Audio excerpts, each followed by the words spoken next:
afternoon, blessed people. At last topic namin bago mag-New Year is fight the good fight of faith. Bakit nga ba kailangan huwag kang give up sa iyong pananampalataya? Because all the promises of God is yes, is amen. Kumuha ka lang ng pangako ng Lord dito sa'yo. Napakadaming pangako ng Lord. At panghawakan mo yun at maniwala kang gagawin ng Lord ang lahat ng pinangako niya. Kaya dito sa Ephesians 6 verse 12, for we are not fighting against flesh and blood enemies, but against evil rulers and authorities of the unseen world, against mighty power in this dark world, and against evil spirit in the heavenly places.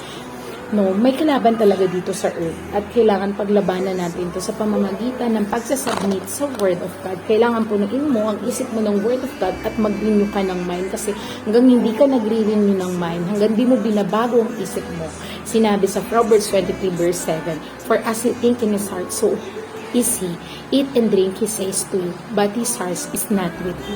Kung ano ang nasa puso mo, kung ano ang iniisip mo, yun ang ginagawa mo. Kaya nga sa 2 Corinthians 10 verse 5, casting down imagination and every high thing that exalted itself against the knowledge of God, and bringing into captivity every thought to the obedience of Christ. Kaya napakahalaga na magme-meditate tayo everyday. So, nung nakaraan, ito yung meditation namin. Therefore, if anyone is Christ is new creation, all things has passed away, behold, all things have become new. So, lagi ako may ganito dito. So, para yung mind ko, hindi siya papasukan ng mga negative thoughts, negative emotion, mga depression, mga anxiety. Kailangan ko ng Word of God dahil ang Word of God is living, is powerful na magagamit natin sa araw-araw nating buhay. Kaya dito, sinabi niya, sa John 8 verse 44, you belong to your father the devil and you want to carry out your father's desire. He was a murderer from the beginning, not holding to the truth, for there is no truth in him. He speaks his native language, for he is a liar and a father of lies. Siyempre, kung di si Jesus Christ ang father mo, ibig sabihin, ang devil ang father mo. So, yung mga ways ng mga devil, yun yung mga ginagawa mo. Ganun lang yun. Yun lang yung nakalagay sa Bible. So, dalawa lang yung mind, isang carnally, isang spirit. So, kapag spirit na ang mind mo, ang ginagawa mo ay puro spirit na. Pag ang mind mo ay nasa carnal pa, is kailangan mo ang Panginoong Jesucristo para mabago mo ang sarili mo, para magkaroon ka ng banal na spirito. Hindi ikaw ang gagawa. Ang grace at ang mercy ng Lord ay sobrang nakaka-amaze. Unmerited favor, ang Lord ay bumaba para sa atin, para kunin ang ating mga kasalanan. Di ba? Nakakakilig yung ganun na kinuha yung kasalanan mo ng Panginoon at ikaw ay free na. So, sinabi sa Bible na when you know the truth will set you free. So, napakahalagang magbasa ng Bible. Kaya dito sa Isaiah 43 verse 10, when you go through deep waters, I will be with you.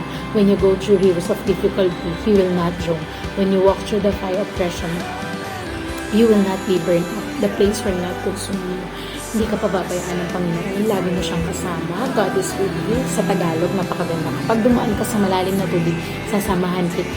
Tumamig ka man sa mga ilog, hindi ka malulunod. Dumaan ka man sa apoy, hindi ka masusunod, hindi ka matututo. So, ang kalaban, gusto niyan sirain ang relationship niya ng Panginoong Jesucristo. Pero kung maglilin ka lang sa pangako ng Lord at pagmamahal ng Panginoong Jesucristo sa iyo, at mag-focus ka lang sa goodness ng Panginoong Jesucristo, mapaglalabanan mo ang mga ways ng devil. Kaya dito sa John 10:10, the thief does not come except to steal and to kill and to destroy. I have come that they may have life and that they may have it more abundantly. That's grace. Jesus is grace. So, napunta siya dito para magkaroon tayo ng abundant life at yun lang ang dapat mong paniniwalaan.